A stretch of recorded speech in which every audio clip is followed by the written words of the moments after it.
Hi everyone, welcome to the channel Get Globe. आइए बात करते हैं ग्रॉक चैटबॉट के बारे में। ग्रॉक एक जनरेटिव एआई यानी कि आर्टिफिशियल इंटेलिजेंट चैटबॉट है जिसे एलन मस्क द्वारा स्थापित XAI कंपनी द्वारा विकसित किया गया है। XAI ने घोषणा की है कि उसने ग्रॉक को ओपन सोर्स बना दिया है, जो एक सप्ताह पहले मस्क द्वारा किए गए वादे को पूरा करता है।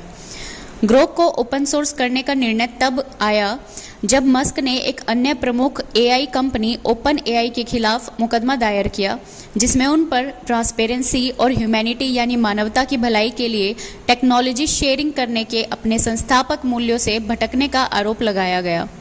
डेवलपमेंट की बात करते हैं। ग्रॉक को XAI द्वारा एक बड़े भाषा मॉडल यानी कि लैंग्वेज मॉडल के रूप में विकसित किया गया था। बेस मॉडल, जिसे ग्रॉक 1 के रूप में जाना जाता है, एक 314 billion parameter mixture of experts model है। ओपन सोर्सिंग की बात कर लें अगर, XAI ने ग्रॉक 1 के बेस मॉडल, वेट्स और नेटवर्क आर्किटेक्चर को जारी किया, जिससे यह जनता के लिए उपलब्ध हो गया। कंपनी ने दूसरों को मॉडल तक पहुंचाने और उसका उपयोग करने की अनुमति देने के लिए गिटहब लिंक शेयर किया। ग्रॉक को ओपन सोर्स करके XAI का लक्ष्य आर्टिफिशियल इंटेलिजेंस के क्षेत्र में ट्रांसपेरेंसी और कोलैबोरेशन को बढ़ावा देना है, जिससे रिसर्चर्स, डेवलपर एंड ऑर्गेनाइजेशंस को इस बड़े भाषा मॉडल की क्षमताओं का पता लगाने और निर्माण करने में सक्षम बनाया जा सके। ओपन एआई के खिलाफ मुकदमा। ग्रॉक को ओपन सोर्स बनाने से पहले एलन मस्क ने लोकप्रिय चैट GPT चैटबॉट का निर्माता ओपन एआई के खिलाफ मुकदमा दायर किया था। एलन मस्क ने ओपन एआई पर पारदर्शिता यानी कि ट्रांसपेरेंसी और ह्यूमैनिटी की भलाई के लिए टेक्नोलॉजी शेयर करने के अपने संस्थापक मूल्यों से भटकने का आरोप लगाया था।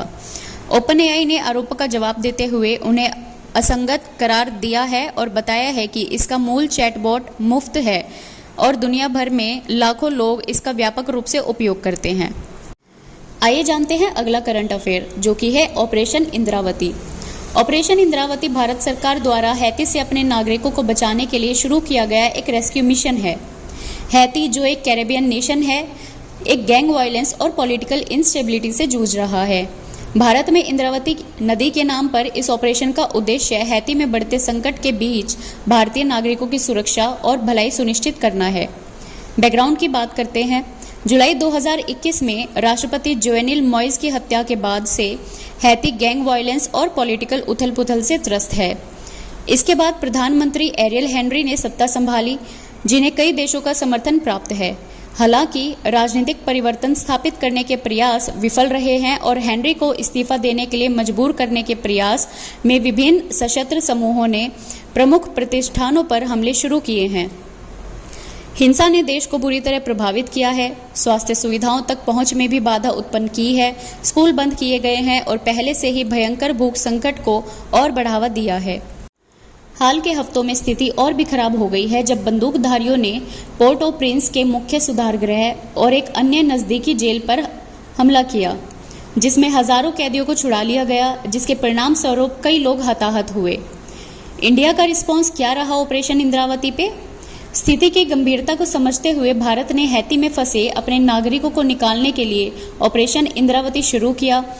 विदेश मंत्री डॉक्टर S जयशंकर ने घोषणा की कि 12 भारतीयों को सफलतापूर्वक डोमिनिकन रिपब्लिक में पहुंचाया गया है। उन्होंने विदेश में अपने नागरिकों की सुरक्षा और भलाई के लिए भारत सरकार की अटूट प्रतिबद्धता पर जोर दिया और निकासी प्रक्रिया में उनके समर्थन के लिए डोमिनिकन गणराज्य के प्रति आभार व्यक्त किया। अब बात करते हैं प्रधानमंत्री मोदी को भूटान की तरफ से मिले हुए सम्मान के बारे में। प्रधानमंत्री नरेंद्र मोदी शुक्रवार को भूटान के 2 दिवसीय राजकीय यात्रा पर रवाना हुए। इस यात्रा के दौरान भूटान और चीन द्वारा अपने सीमा विवाद को सुलझाने के प्रयास किए जा रहे हैं तथा बीजिंग द्वारा हिमालयी राष्ट्र के साथ राजनयिक संबंध स्थापित करने का प्रयास किया जा रहा है। इस यात्रा के दौरान भारत द्वारा भूटान की 13वीं पंचवर्षीय योजना के लिए अपनी सहायता को 5,000 करोड़ रुपए से बढ़ाकर 10,000 रुपए करोड़ करने का निर्णय की घोषणा की गई है। जानते हैं कुछ हाइलाइट्स। मोदी ने अपने भूटानी समकक्ष शेरिंग तोब्गे के साथ वार्ता की तथा किंग जिग्मे नामग्याल वांगचुक से मुलाकात की। भारत और भूटान ने पेट्रोलियम, व्यापार, डिजिटल कनेक्टिविटी, अंतरिक्ष और कृषि जैसे क्षेत्रों को कवर करते हुए 7 समझौता MOU पर हस्ताक्षर किए। दोनों देशों ने अपने बीच रेल संपर्क के लिए भी समझौता किया। प्रधानमंत्री मोदी ने ब्रांड भूटान, भूटान बिलीव और गेलफू माइंडफुलनेस सिटी प्रोजेक्ट सहित किंग की पहलों का पुरजोर समर्थन किया। भूटान के राजा ने एक महत्वपूर्ण कदम उठाते हुए प्रधानमंत्री मोदी को भूटान के सर्वोच्च नागरिक सम्मान order of the Druk Gyalpo से सम्मानित किया। ये नाम आप याद रखेंगे, जो सम्मान का नाम है वो है order of the Druk Gyalpo. यह पहली बार था कि जब किसी विदेशी गणमान्य व्यक्ति को यह प्रतिष्ठित पुरस्कार मिला, जो दोनों देशों के बीच मजबूत संबंधों को दर्शाता है।